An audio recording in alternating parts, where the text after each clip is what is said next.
എന്താ വരാത്തെ? അതിനോട് ഏത് പരിപാടിക്കാ വരുന്നത്? എടോ എടോ എടോ എടോ ഹോളിന്ന് പൊട്ടിയിടാൻ മറന്നു തോന്നുന്നു.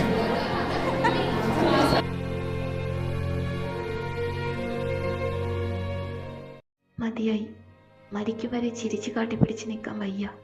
ശരിക്കും ഞാൻ തളർന്നു. ഒത്തിരി പ്രശ്നങ്ങൾക്ക് സ്വന്തത്തെ ബലി കൊടുക്കാൻ മാത്രം ഒരു ജീവിതം. സാരമില്ല എന്ന് പറഞ്ഞ് ചേർത്ത് നിർത്താൻ ഒരു മനുഷ്യനെ എനിക്ക് സമ്പാദിക്കാൻ കഴിഞ്ഞില്ല. ഒന്ന് തുറന്നു മിണ്ടാൻ പോലും ഒരാളില്ലാതെ കയ്യാളില്ല. ഇതിനെയൊക്കെ ഒരു അവസാനത്തെ പടച്ചോൻ തന്നില്ല. അതുകൊണ്ട് എൻ്റെ വിധിയെ ഞാൻ സ്വയം തിരഞ്ഞെടുക്കാൻ തീരുമാനിച്ചു. മാറ്റി നിർത്തിയവരോടും ചേർത്ത് നിർത്താൻ മറന്നവരോടും നന്ദി. എന്താ പറ്റിയേ? എന്താ പ്രശ്നമുണ്ടോ?